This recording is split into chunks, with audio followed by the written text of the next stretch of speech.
Hello, family. One more time, we're together. You know, I've been reading a lot and checking what people are saying.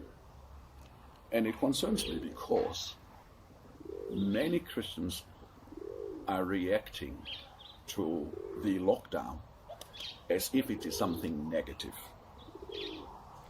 They are reacting and their fear is shown by the responses that they are giving.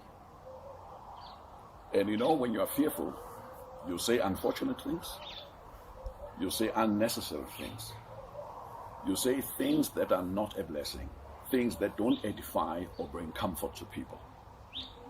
I think it is even more so for those who are called to stand in front of people and those who have influence, that they check themselves and say, what does this whole thing mean for me?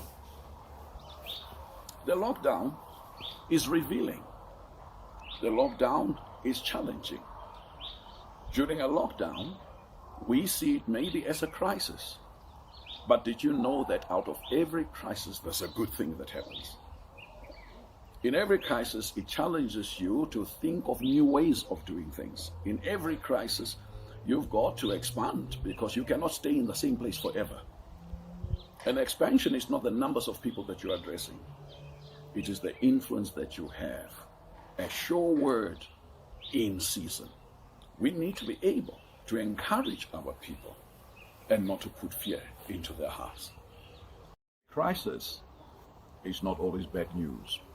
A crisis exposes the state of your mind and the state of your heart.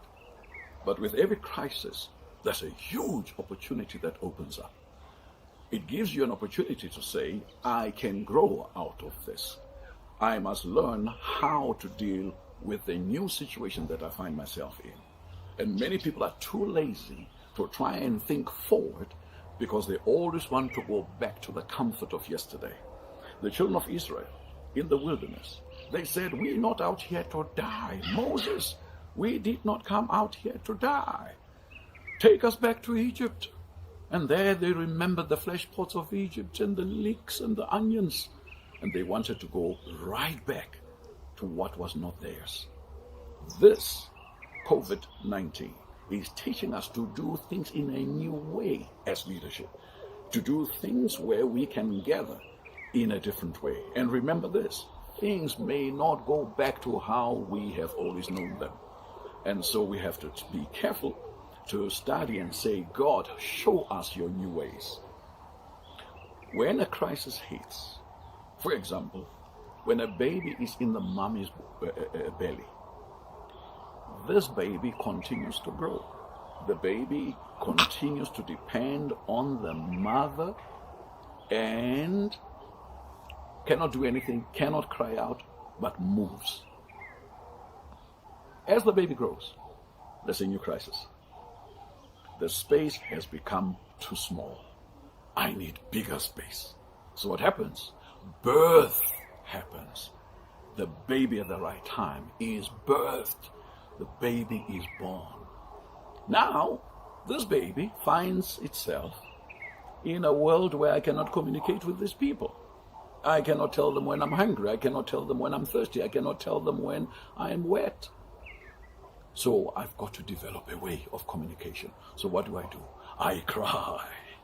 I begin communicating that the mothers will know this is a cry when I'm hungry. This is a cry when I'm wet.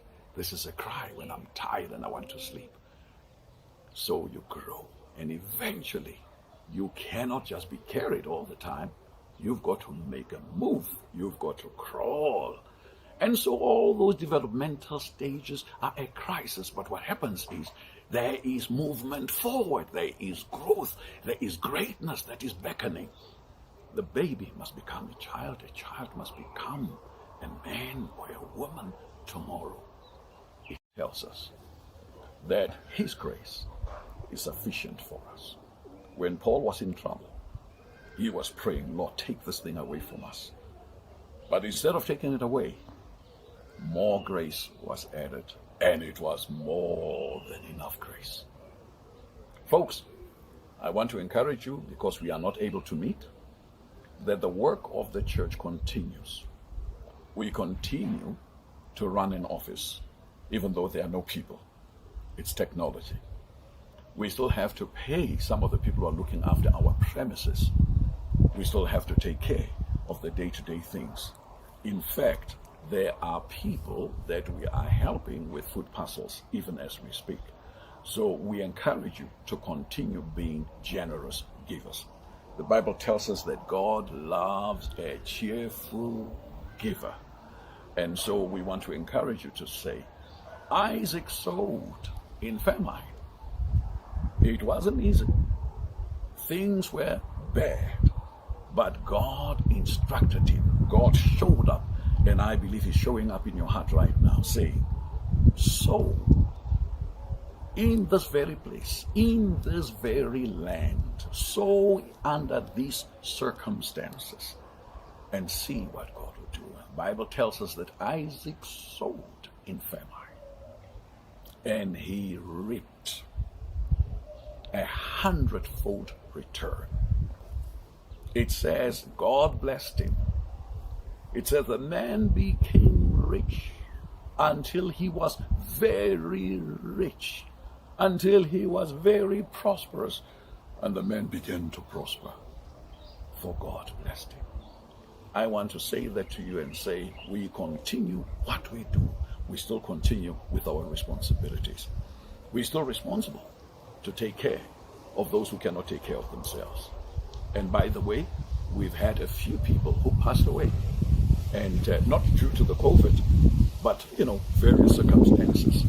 And our leadership is still doing a great job out there, going out to meet the needs of our community. I pray that God will continue to bless you, that you'll have the grace to continue doing what you've always done, faithful in every situation.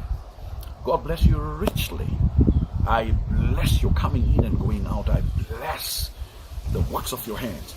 And I pray that the favor of God will come upon you, and he will send you help from above, that he will take care of every situation that you may find yourself in. The favor and the love of God and his good supply is yours in the mighty name of Jesus Christ of Nazareth.